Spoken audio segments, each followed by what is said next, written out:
Hello everyone, আসসালামু আলাইকুম। আশা করি সবাই ভালো আছেন। আপনাদেরকে বলছিলাম সুইমিং পুলের কাজ দেখাবো। সুইমিং পুল প্রায় কমপ্লিট শেষ, এখন শুধু পানি দিয়ে চালু করার বাকি আছে বাস। আপনাদের দেখাইতেছি, দেখছেন সুইমিং পুলের পুরো কাজ কমপ্লিট একবার। এখন শুধু পরিষ্কার করে পানি ঢালবে আর গোসল করবে বাস, বাকি সব কাজ শেষ। কিছু পাইপের কাজ বাকি আছে, এখানে কিছু পাইপের জন্মের মতো সিস্টেম আসবে। এখান থেকে সাইডে সাইডে দেখেন পাইপ দেখছে, এই পাশে সুন্দর হবে, দেখছেন। এটা হচ্ছে রুমের ভিতরে, দেখছেন উপরে সিলিং, ছাদ, রুম। এই পাশে দুইটা হাম্মাম, এই পাশে দুইটা হাম্মাম, মোট চারটা হাম্মাম এই জায়গাটাতে।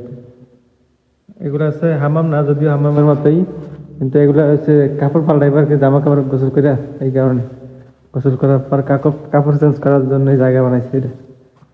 এই যে দেখছেন কত লম্বা, উপরে হাইট কত, মানে 12-13 ফিট হইব আর বেশি হইব। ছোট ছোট আর কি।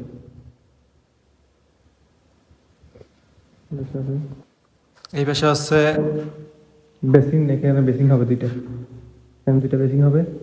এই পাশে বাথরুম, হাম্মাম। এই পাশে আছে কিচেন রুম, মাদবাক।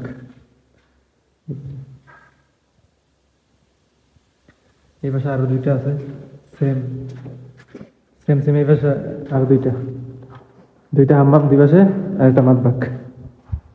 একটা হাম্মাম, একটা হাম্মাম। সব ফ্লোরের কাজ শেষ, কিছুদিনের পরে চালু হয়ে যাবে। দেখছেন বাইরে কি সুন্দর খাজুর গাছগুলো, হ্যাঁ, রৌদ্র।